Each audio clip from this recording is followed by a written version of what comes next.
যে দারুণ একটা টেস্ট ড্র হয়তো অনেকের কাছে দারুণ মনে হচ্ছে না। গোল টেস্টে জয়ের সুবর্ণ সুযোগ হাতছাড়া করে ড্র নিয়েই মাঠ ছাড়তে হয়েছিল টিম বাংলাদেশকে।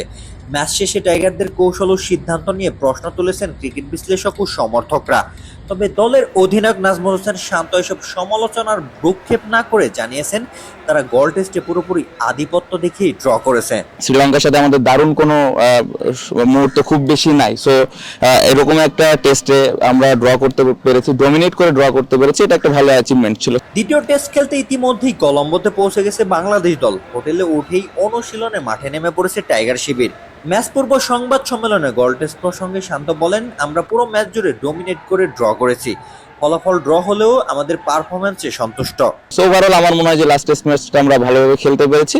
তবে শান্তর এই মন্তব্যে অনেকে হয়তো বিস্মিত হবেন, কারণ গোল টেস্টে বাংলাদেশ বোলিংয়ে ব্যাটিংয়ে দারুণভাবে খেললেও ইনিংস ঘোষণা এবং বোলিং পরিকল্পনায় ধীরগতির সিদ্ধান্তই শেষ পর্যন্ত জয়ের পথ আটকে দেয়।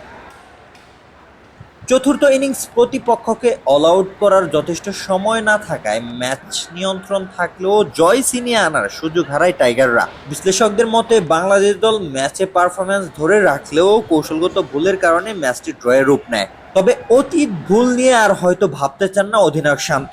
কলম্বো টেস্টে নতুন পরিকল্পনায় নামবে বাংলাদেশ। যেসব জায়গায় ভুল হয়েছে সেগুলো শুধরে জয় তুলে আনাই প্রধান লক্ষ্য শান্তদের। এখানে কন্ডিশনটা আমরা বোঝার চেষ্টা করবো, উইকেটটা যদি সম্ভব হয় দেখার, সেটা দেখে একটু আইডিয়া নেওয়ার চেষ্টা করব। আমার মনে হয় যে নেক্সট এই আজকে এবং আগামীকালকে যতটুকু ভালো প্রিপারেশন নিয়ে আমরা ম্যাচটা খেলতে পারি, সেটাতেই আমাদের জন্য বেটার কিছু হবে। এদিকে গোল টেস্টে অলরাউন্ডার মেহেদী হাসান মিরাজকে না পাওয়ায় দলের ভারসাম্যে একটু হলেও ঘাটতি ছিল।